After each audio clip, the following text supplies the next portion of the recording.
Versus Iran ಯುದ್ಧಕ್ಕೆ America entry ಕೊಟ್ಟಿದೆ. ಅಧಿಕೃತವಾಗಿ ತನ್ನ ಸೇನೆಯನ್ನ ಇರಾನ್ನಲ್ಲಿ ಅಣ್ವಸ್ತ್ರ ನೆಲೆಗಳನ್ನು ಧ್ವಂಸ ಮಾಡುವ ಮೂಲಕ ಅಮೆರಿಕ ಈಗ ಮೂರನೇ ಮಹಾಯುದ್ಧಕ್ಕೆ ನಾಂದಿ ಹಾಡುವಂತಹ ಸನ್ನಿವೇಶವನ್ನು ಸೃಷ್ಟಿ ಮಾಡಿದೆ.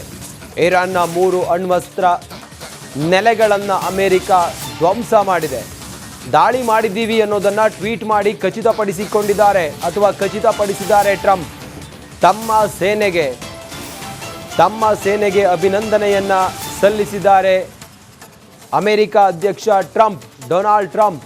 ಇರಾನ್ನ 3 ಅಣ್ವಸ್ತ್ರ ನೆಲೆಗಳನ್ನು ಧ್ವಂಸ ಮಾಡುವ ಮೂಲಕ ಇರಾನ್ನಲ್ಲಿ ನಾವು ಸೇನಾ ಕಾರ್ಯಾಚರಣೆಯನ್ನು ಮಾಡಿದ್ದೀವಿ, ಕೆಚ್ಚೆದೆಯ ಯೋಧರಿಗೆ ಸೆಲ್ಯೂಟ್ ಅಂತ ಹೇಳಿ ಅವರು ಟ್ವೀಟ್ ಮಾಡಿರುವಂಥ ಟ್ವೀಟ್ ಇದೆಯಲ್ಲ, ಇದು ಈಗ ನೀವು ನೋಡ್ತಾ ಇದ್ದೀರಿ.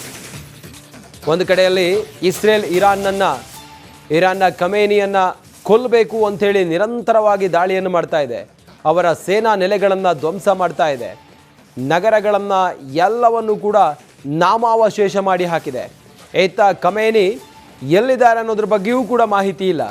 ಇದರ ನಡುವೆ ಅವರ ಅಣ್ವಸ್ತ್ರ ಸ್ಥಾವರಗಳನ್ನು ಈಗ ಧ್ವಂಸ ಮಾಡುವ ಮೂಲಕ ಅಮೆರಿಕ ಮತ್ತೆ ಎದ್ದೇಳಲೇಬಾರದು ಇರಾನ್ ಅನ್ನೋ ರೀತಿಯಲ್ಲಿ ಈಗ ನೇರವಾಗಿ ಅವರ ಎಲ್ಲ ನೆಲೆಗಳನ್ನು ಕ್ವ್ಯಾಶ್ ಮಾಡಿ ಹಾಕ್ತಾ ಇದೆ.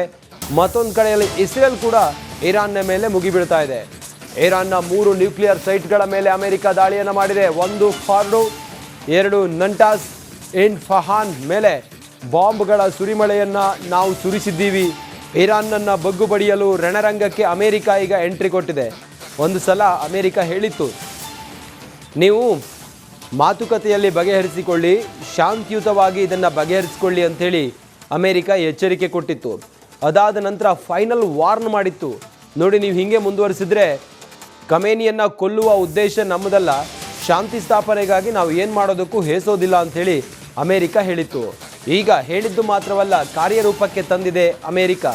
ಅದರಂತೆ ಅಮೆರಿಕ ಇರಾನ್ನ ಪ್ರಮುಖ ಅಣ್ವಸ್ತ್ರ ನೆಲೆಗಳನ್ನು ಧ್ವಂಸ ಮಾಡುವ ಮೂಲಕ ನೀವು ನೋಡಿ ಇನ್ನೂ ಕೂಡ ಇದೇ ರೀತಿ ಮುಂದುವರೆದ್ರೆ ನಾವು ನಿಮ್ಮನ್ನು ಸರ್ವನಾಶ ಮಾಡಿಬಿಡ್ತೀವಿ ಅಂತೇಳಿ ಅಮೆರಿಕ ಹೇಳಿದೆ. ಒಟ್ಟಾರೆ ಇಸ್ರೇಲ್ ಜೊತೆಗೆ ಅಮೆರಿಕ ಸದಾ ಇದೆ. ಇಸ್ರೇಲ್ ಜೊತೆಗೆ ಸೇರಿಕೊಂಡು ಇರಾನ್ನನ್ನು ಹಣಿಯೋ ಕೆಲಸ ಈಗ ಅಮೆರಿಕ ಮಾಡ್ತಾ ಇದೆ. ಒಟ್ಟಾರೆ ಇಸ್ರೇಲ್ ಸೇನೆ ನೆಲೆಗಳನ್ನು ಧ್ವಂಸ ಮಾಡಿದರೆ ಅಮೆರಿಕ ಇವರ ಎಲ್ಲ ಅಣ್ವಸ್ತ್ರ ಸ್ಥಾವರಗಳನ್ನು ಧ್ವಂಸ ಮಾಡಿ ಹಾಕಿದೆ.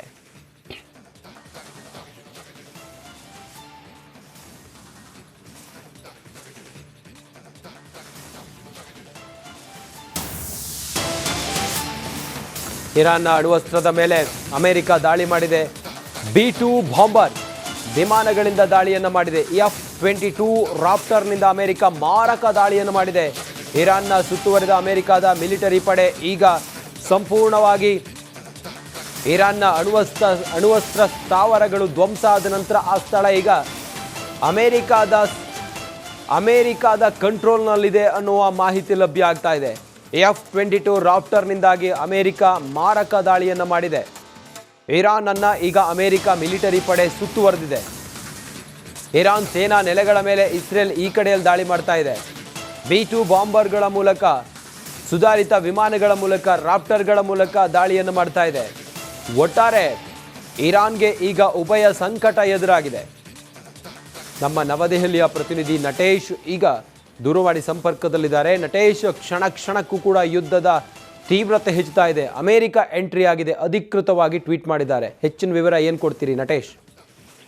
ರಂಜಿತ್, ಇಸ್ರೇಲ್ ಹಾಗೂ ಇರಾನ್ ನಡುವಿನ ರಾಜತಾಂತ್ರಿಕ ಬಿಕ್ಕಟ್ಟು ಹಿನ್ನೆಲೆ ಏನು ಯುದ್ಧ ಆರಂಭ ಆಗಿತ್ತು, ಇದೆಲ್ಲದರ ಬೆನ್ನಲ್ಲೇ ಈಗ ಅಮೆರಿಕ ಎಂಟ್ರಿ ಕೊಟ್ಟಿರ್ತಕ್ಕಂಥದ್ದು. ಅಮೆರಿಕದ ಎಂಟ್ರಿಯ ನಂತರದಲ್ಲಿ ಈಗಾಗಲೇ ಏನು ಇರಾನ್ ಅಣ್ವಸ್ತ್ರಗಳ ಮೇಲೆ ದಾಳಿ ಮಾಡಿರುವಂತದ್ರ ಬಗ್ಗೆ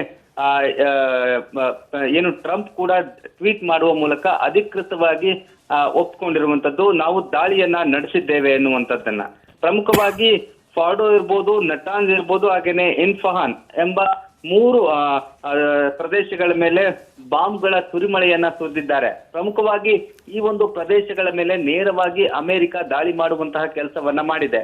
ಇದರಿಂದ ಇರಾನ್ ಮೇಲೆ ಇರಾನ್ ಇಸ್ರೇಲ್ ಮೇಲೆ ತೆಗೆದುಕೊಂಡಂತಹ ರಿವೆಂಜ್ ಏನಿದೆ ಅದಕ್ಕೆ ಪ್ರತಿ ದಾಳಿಯಾಗಿ ಅಮೆರಿಕ ಈಗ ಮಾಡಿರುವಂತದ್ದು. ಪ್ರಮುಖವಾಗಿ ಇರಾನ್ ಅನ್ನ ಈ ಒಂದು ಏನು ರಣಾಂಗಣದಿಂದ ಬಗ್ಗು ಬಡಿಬೇಕು ಎನ್ನುವಂತಹ ನಿಟ್ಟಿನಲ್ಲಿ ಅಮೆರಿಕ ಈ ನಿರ್ಧಾರವನ್ನ ಕೈಗೊಂಡಿದೆ.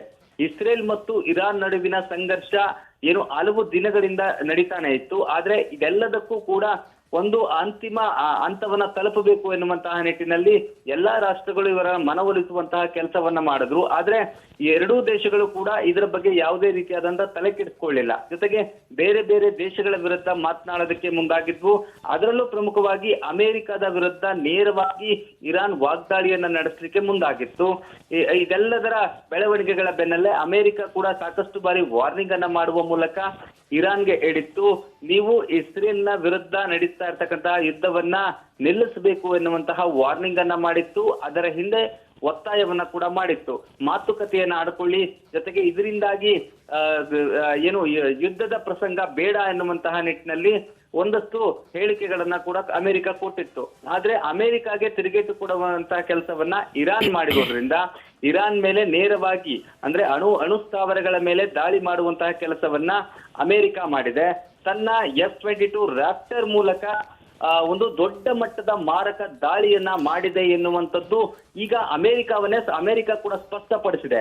ಯಾವ ರೀತಿ ದಾಳಿ ಮಾಡಿದೀವಿ, ಯಾವ ಯಾವ ಪ್ರದೇಶಗಳ ಮೇಲೆ ದಾಳಿ ಮಾಡಿದೀವಿ, ಜೊತೆಗೆ ಆ ಪ್ರದೇಶದ ಹಿಡಿತ ನಮ್ಮ ಕೈಯಲ್ಲಿದೆ ಎನ್ನುವಂತಹ ಮಾತನ್ನ ಅಮೆರಿಕ ಹೇಳ್ತಾ ಇದೆ.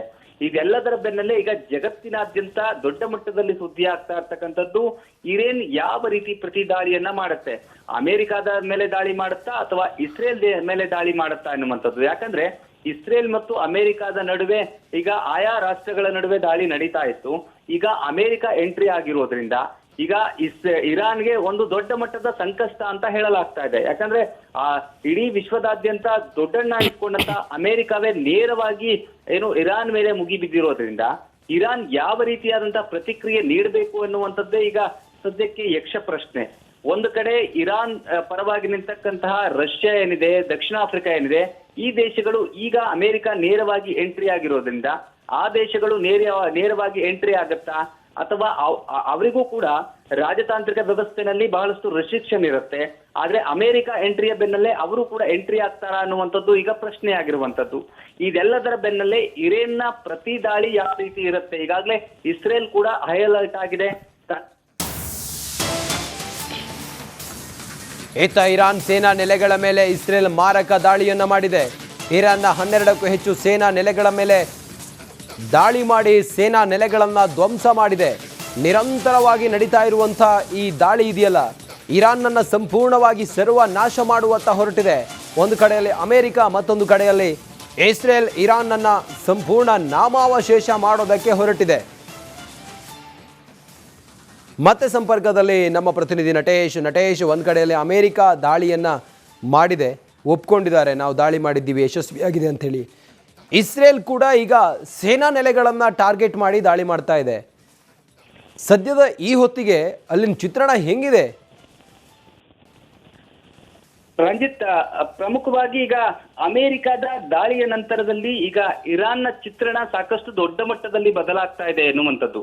ಯಾಕಂದ್ರೆ ಅಮೆರಿಕ ಈಗ ನೇರವಾಗಿ ಇರಾನ್ನ ಪ್ರದೇಶಗಳ ಮೇಲೆ ದಾಳಿ ಮಾಡಿರೋದ್ರಿಂದ ಅಲ್ಲಿಯ ಪ್ರದೇಶಗಳನ್ನ ತನ್ನ ಸುಪರ್ದಿಗೆ ತೆಗೆದುಕೊಳ್ಳುವಂತಹ ಕೆಲಸಕ್ಕೆ ಏನು ಅಮೆರಿಕ ಮುಂದಾಗ್ತಾ ಇದೆ ಎನ್ನುವಂತಹ ಮಾಹಿತಿ.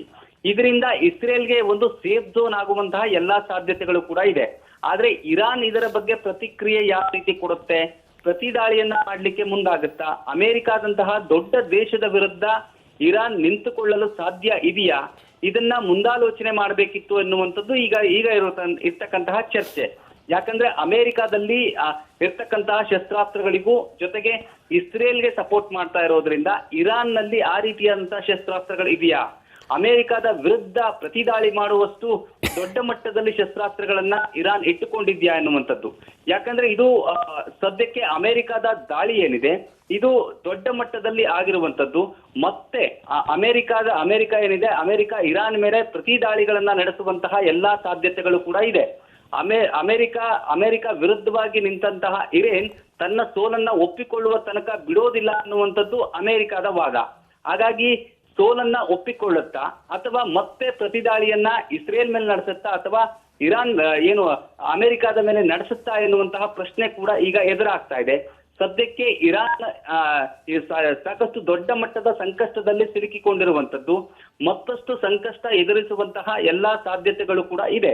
ಯಾಕಂದ್ರೆ ಅಮೆರಿಕ ಈಗಾಗಲೇ ಎಂಟ್ರಿ ಕೊಟ್ಟಿರೋದ್ರಿಂದ ಮತ್ತೆ ತನ್ನ ಎಂಟ್ರಿಯನ್ನ ಹಿಂತೆಗೆದುಕೊಳ್ಳುವಂತಹ ಮಾತೇ ಇಲ್ಲ ಎನ್ನುವಂಥದ್ದು ಅಮೆರಿಕದ ಅಧ್ಯಕ್ಷರ ಟ್ರಂಪ್ ಟ್ವೀಟ್ ನಲ್ಲೇ ಗೊತ್ತಾಗುತ್ತೆ. ಅವರು ಅಧಿಕೃತವಾಗಿ ನಾವು ದಾಳಿ ಮಾಡಿರೋದನ್ನ ಒಪ್ಪಿಕೊಂಡಿದ್ದಾರೆ. ಹಾಗಾಗಿ ದಾಳಿಯ ಮುಂದಿನ ಸ್ಟೆಪ್ಸ್ ಗಳನ್ನ ಕೂಡ ಅಪ್ಡೇಟ್ ಮಾಡುವಂತಹ ಕೆಲಸವನ್ನ ಅಮೆರಿಕ ಮಾಡ್ತಾ ಇದೆ. ಹಾಗಾಗಿ ಇಸ್ರೇಲ್ ಒಂದು ಕಡೆ ಅಮೆರಿಕದ ದಾಳಿ ಏನಿದೆ ಅದನ್ನ ಕೂಡ ಸಮರ್ಥನೆ ಮಾಡಿಕೊಳ್ಳುವಂತಹ ಕೆಲಸವನ್ನ ಇಸ್ರೇಲ್ ಮಾಡ್ತಾ ಇದೆ. ಹಾಗಾಗಿ ಇಸ್ರೇಲ್ ಅಮೆರಿಕ ಎರಡೂ ಸೇರಿ ಇರಾನ್ ಅನ್ನ ಹೊಡೆದುರುಳಿಸುವಂತಹ ಕೆಲಸಕ್ಕೆ ಮುಂದಾಗಿರುವಂತದ್ದು. ರಂಜಿತ್, ಓಕೆ, ಥ್ಯಾಂಕ್ ಯು ತಮ್ಮೆಲ್ಲ ಮಾಹಿತಿಗಾಗಿ ನಟೇಶ್.